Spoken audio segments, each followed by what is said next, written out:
Jackson, and welcome to On One Accord.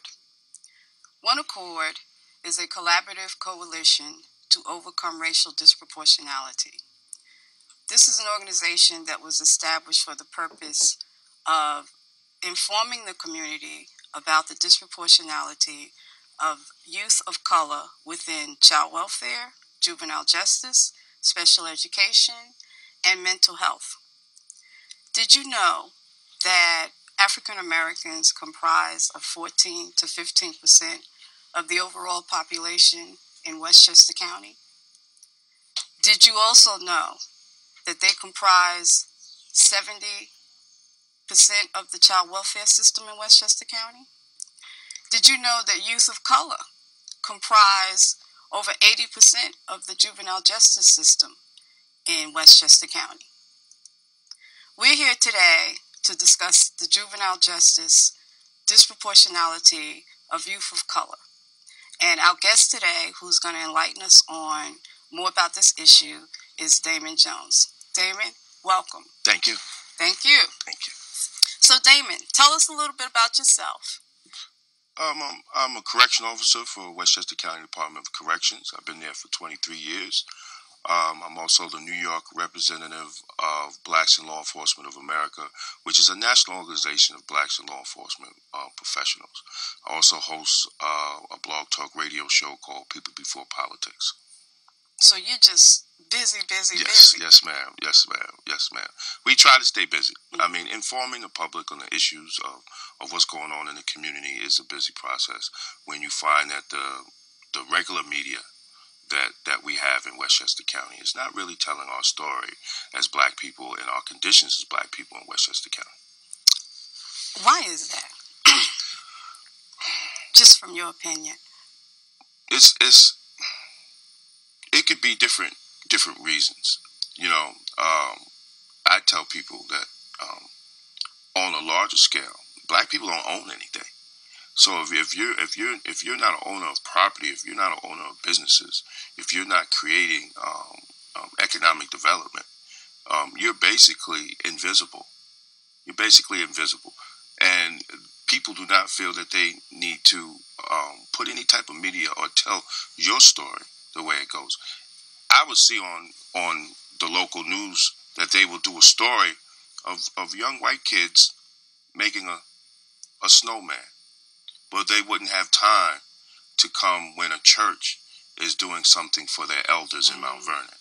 So these are the things that we need to actually look at, and we need to examine in Westchester and how we move forward, because it's as you said, it's the future of our youth that are affected in Westchester for the adults not being on their posts and doing their job. Mm-hmm. And you know, One Accord is also about informing the community. We sort of have found that we know, or we think we know, but we really don't know. Right. And then when we look at some of the numbers, like, you know, finding out that African Americans comprise 70, 80% of systems that, you know, currently have not good outcomes. You know, when you look at the juvenile justice system, child welfare system, there's a whole issue over the poor outcomes that are coming from those systems, although there are some positive stories as well. Right. So can you tell us a little bit about what you see as it relates to disproportionality of youth of color in juvenile justice? To make it blunt, from a black law enforcement's perspective, it's a continuum like a slave trade. We really have to look at the profiteers of this system, of the justice, what we call the justice system, when it comes to containing and controlling our youth and our adults. The recidivism rates among African Americans is very high. Programs that they give are non-productive, even though they put numbers, they create the numbers so they can continue to get the grant money. Let's look at what goes on in the juvenile justice system. Are they actually becoming better kids, or are they just drugging them to get through? And the ones that they can't control, do they send to the county jail? And that was happening. So when you look at the county jail, are we fostering a place where these kids that maybe have one offense or maybe two offense, are we forcing them to be better citizens or to be better better adults. They're growing up. No, what they're doing is they're learning to be better criminals, and they're coming back home. And then when they come to the cities, Mount Vernon, White Plains, Greenberg, some in New Rochelle, Peekskill, Ossining, there's no support system there for them.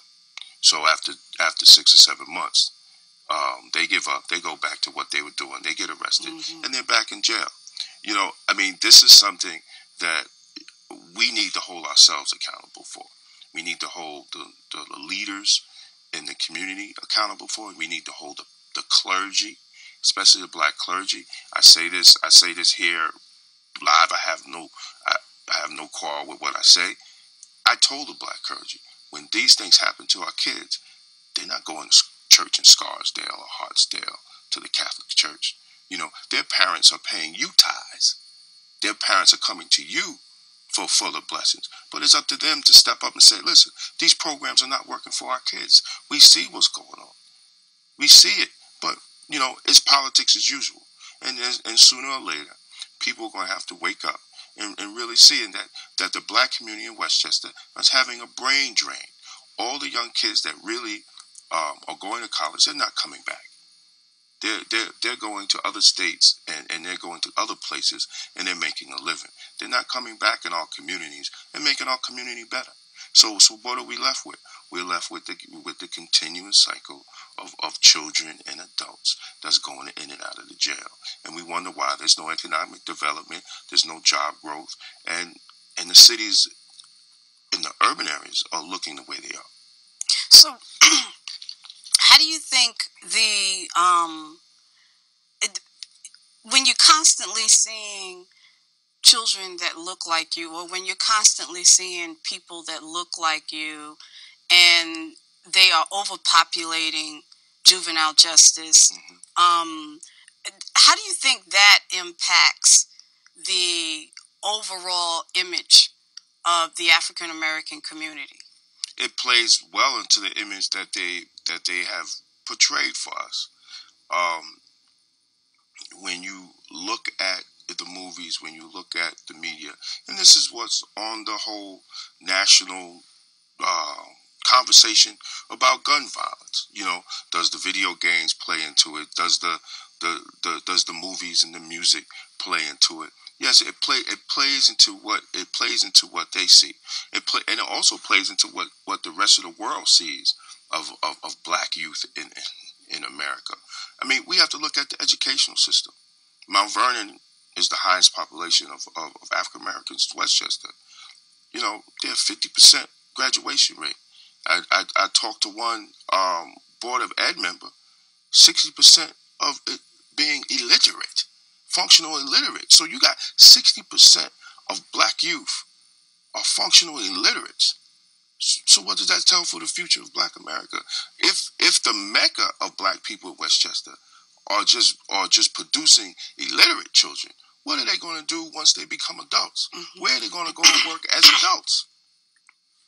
What do they have left but to what? Go into the area of crime because they can't get a job with proper wage and health care to feed their children? Where do you go? And just another stat to keep in mind is that New York State has one of the lowest graduation rates of African American males in the country. Wow. So, sadly, the African American community is dealing with a lot of issues. However, I want to go back to the juvenile justice system again. So the relationship between police, correction officers, and youth of color. Right. Is there training that is available for the police as it relates to dealing with adolescents and just youth in general? Yes, there is training, but it's up to the powers that be within the police departments to administer that training. There was every police officer is trained by Westchester County. Then after that, they're sent out to the different 43 municipalities. Okay, but in that training, is there something specific to, because adolescents function very differently. They have triggers. Their developmental stages are very differently. I'm just saying. First of all, there's no hardly no black trainers. So let's so get down. Cultural competency right. is lacking as well. Right. There's no black trainers, and if they do get that training, it will come from the county level. Now, they after the shooting of Christopher Ridley, they did recommend that they have the training, but as far as we know, the training is non-existent. Um, and I could be wrong on that, but the last information we got, the training is non-existent. So if it's not coming from the county level, you would definitely won't find it on a local on a local level, because if there was, our organization wouldn't continue to get different calls and complaints on how law enforcement treat African Americans in particular. Recently, we all are well familiar of the Kenneth Chamberlain incident. Mm-hmm. You know, police officers are on audio calling him the N-word. So, I mean, where's that training? Mm-hmm. You know, so obviously they're not using the training. Correctional officers, what they use is what they call IPC skills, where we learn how to talk to inmates in general. But the difference between the correctional officer and the police officer is that the majority of correctional officers are always African American. The majority of correctional officers usually come from the communities, the different communities within Westchester County. So we already have a relationship with the kids because we see the kids every day. You know, sometimes they might be a family member or a friend that we know their child. So our relationship is different, and we don't have the pepper spray or the gun on the hip. So to diffuse a situation, we have to use our skills and our mouths. So we don't go strictly to physical force. So it's different. And it's one correction officer in a housing area of 60 inmates. Wow. So when you're in there by yourself, you know, you have to use different type of skills to communicate with 60 people and get them to do what you want them to do. Well, you talk about the recidivism. Right. And let me be clear. The disproportionality of juveniles going into the juvenile justice system sort of begins prior to their arrest. So you have to look at what leads to the disproportionality of their arrest, and then the recidivism, the disproportionality of African American and youth of color coming back into the system. Right. So as relates to training that could be used to help reduce the arrest number of youth of color, I'm not exactly sure if that's something that has even been considered. I mean, no, it hasn't. But what we used to call it was community policing, where the police and the law enforcement will take part of being stakeholders in the community. Those days are gone. What do you mean gone? Because police don't live in the community that they serve anymore. And why is that? Because we allowed it. You understand that? Why is it? Because we allowed it. You got in the 90s, in the early 90s, where you could have bought a 4 or 5 bedroom house further up the river, you know, for $90,000, $80,000, and the civil service workers was migrating up, and we didn't make any as local governments any way to say, hey, listen, we want our city, our officials, our law enforcement to stay in the community. Many other states do this. Chicago, you have to live in the community. You go down to Miami-Dade and Coral Gables, you have to live in the community if you're going to be a police officer. And they give you down payments for homes, and they make certain things. They don't do that here. Okay. You know, they don't do that here. You know, not defending law enforcement, but they are a second-class citizen because they just come in to work and they ship them out.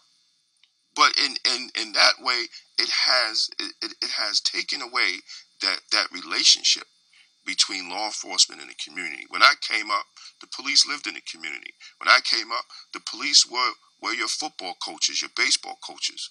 You understand what I'm saying? And then you be walking down the street and see them in the uniform. Well, are there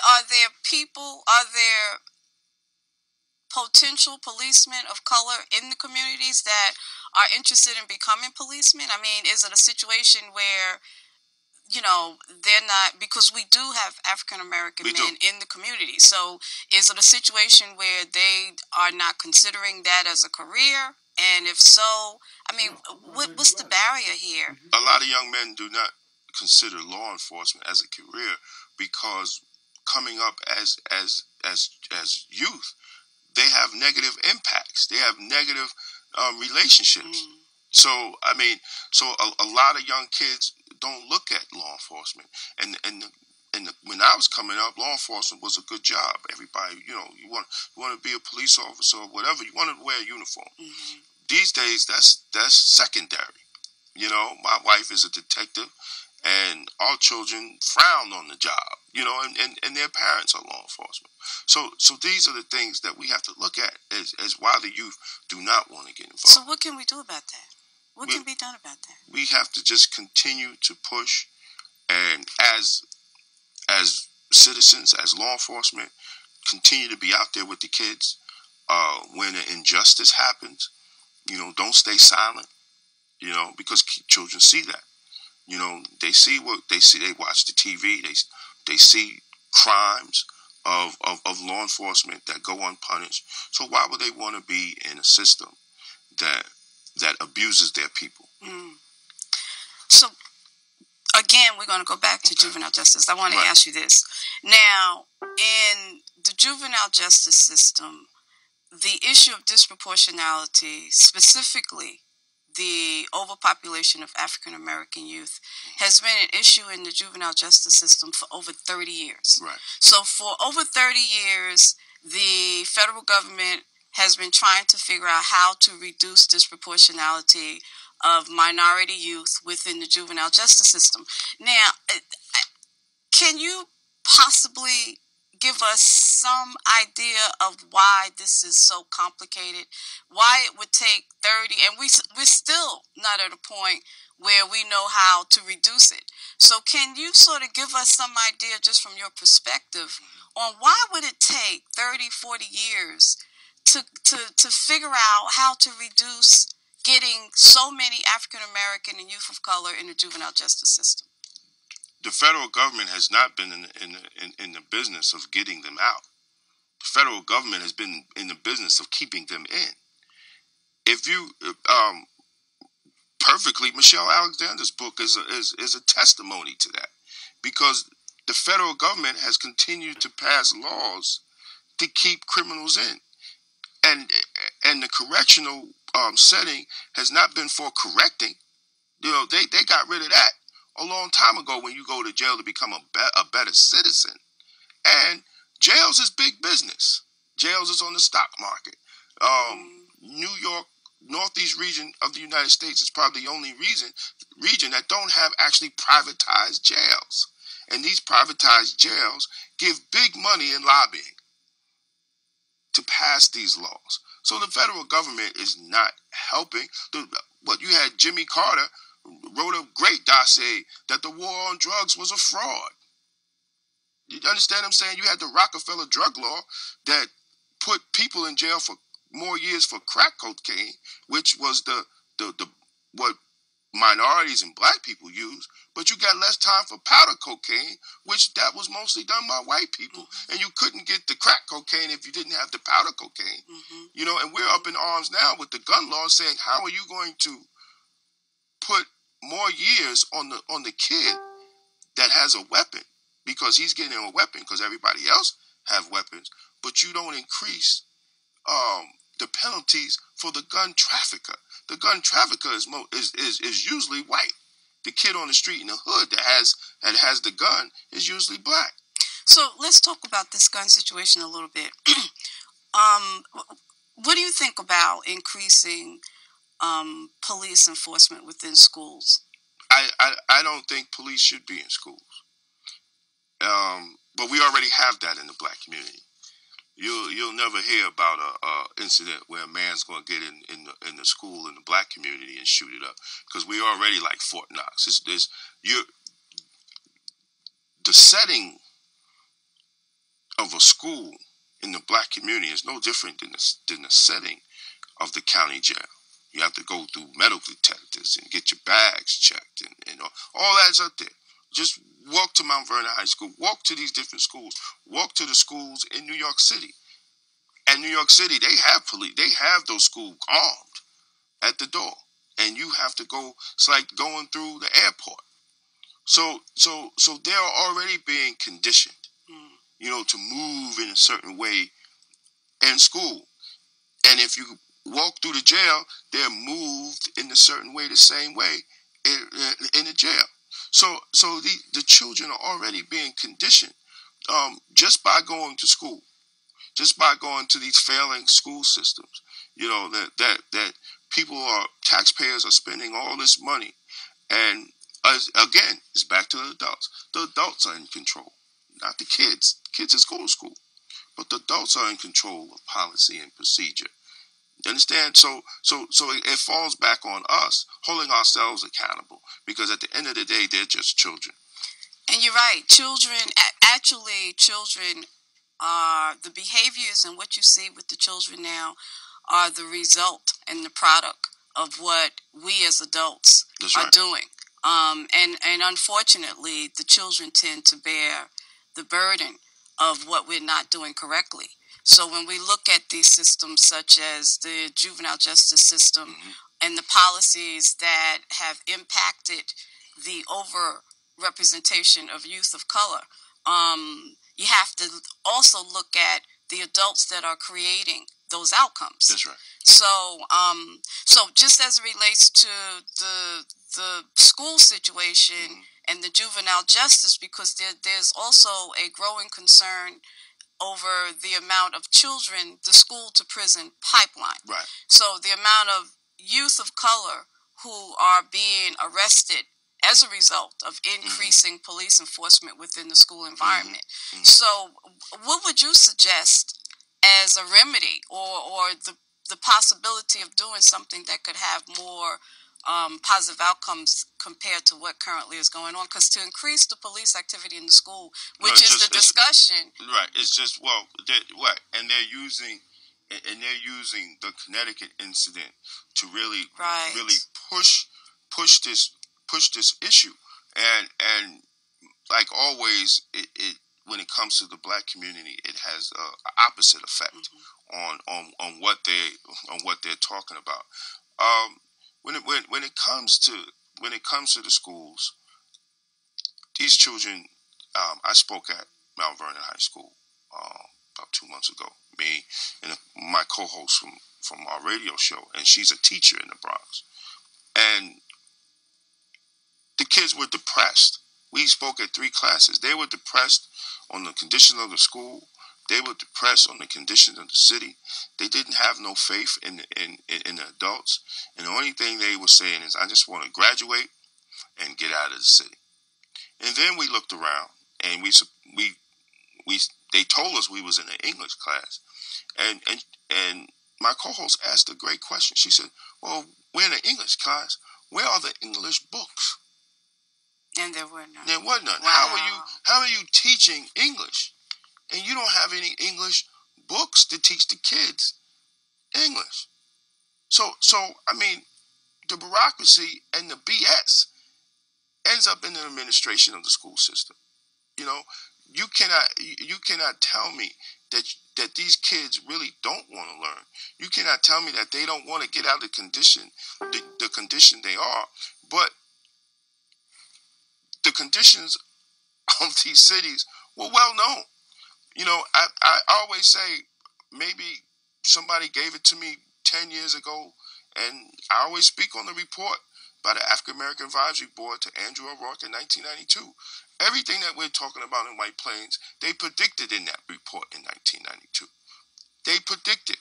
And now, all those people that was on the board are now elected officials. Well, and nothing has changed. Well,